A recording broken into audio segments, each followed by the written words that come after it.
Something I was going to say is when you're talking about how I think Murray Strauss, you mentioned how we created that new way to ask people to try to get an assessment if they had witnessed violence or abuse in their home, and it Mhm. reminds me, and I think recently, because of the way that it seems psychologists historically and maybe even still now think about depression, they do it through the lens of how women present depression, and so they're getting much lower levels of admitted depression in men until they started asking them not are you depressed. It was like what they were asking you. They were asking them things like, "Oh, do you feel lethargic? Do you Yeah, feel like all of these questions that would lead to depression?" that's And then right. all of a sudden, the notifications for depression in men went through the roof. Sure, because men avoid the label. That's right.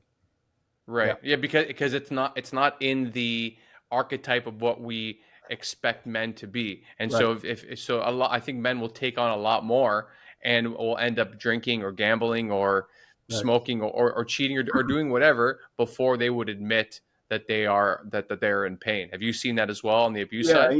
and that's also true for borderline personality because initially they thought that all borderline personality was female. Psychiatrists used to say 90% of borderlines were female, and Right. then they realized that some of the things that they were diagnosing as antisocial personality were actually men acting out because of emotional dysregulation. And then when they traced it back a little further, this borderline pattern started to present itself more. And I mean, nobody ever thought about borderline personality and wife assault until I did. I mean, I put the two together um, Wow. in my research. I mean, Lenore Walker had done this study called The Battered Woman, where women described their husbands as going through these cycles of violence where there'd be this gradual tension build up and they'd get surly and nasty.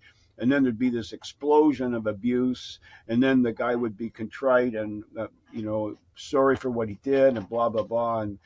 But she stopped right there. She stopped with the women's descriptions of the man without ever asking what is driving this weird cycle in these guys. I mean, and of course, for me, that was the important question. And so, where I found the answer to that was going to the psychiatric literature and finding there descriptions of borderline personality, which fitted perfectly with these Hmm. descriptions that these women were offering of their husbands. And that's how the two pieces got fitted together in this giant jigsaw puzzle.